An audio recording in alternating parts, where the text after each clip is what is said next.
I'm doctor Srilakshmi. I'm ayurvedic physician.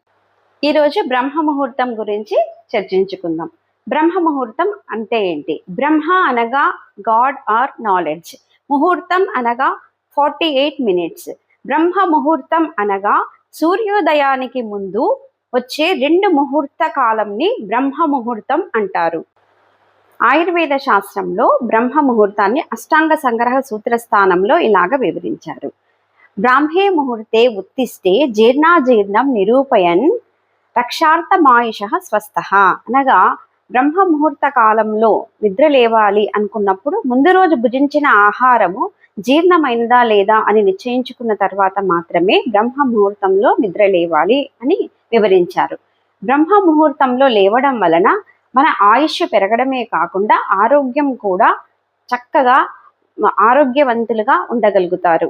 ఇది మనకు ఆయుర్వేద శాస్త్రంలో వివరించారు. అయితే ఎవరైతే బ్రహ్మ ముహూర్తంలో లేవకూడదు అనేది కూడా వివరించారు.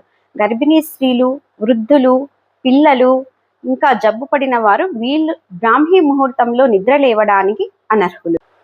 బ్రాహ్మీ ముహూర్తంలో వేదాధ్యయనం, యోగా, సూర్య నమస్కారాలు, ధ్యానం చదువుకునే పిల్లలైతే వాళ్ళు మార్నింగ్ లేచి చదువుకోవటం వలన వాళ్లకు ఎక్కువ రోజులు గుర్తుండే అవకాశం ఉంది. సబ్జెక్ట్ త్వరగా నేర్చుకోగలుగుతారు.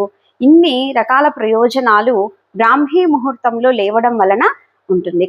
కావున అందరూ కూడా ఆయుర్వేదంలో చెప్పినటువంటి ఆరోగ్య నియమాలను పాటించుకుంటూ అందరూ కూడా వాళ్ళ ఆయుష్ను పెంచుకుంటారని భావిస్తున్నాను.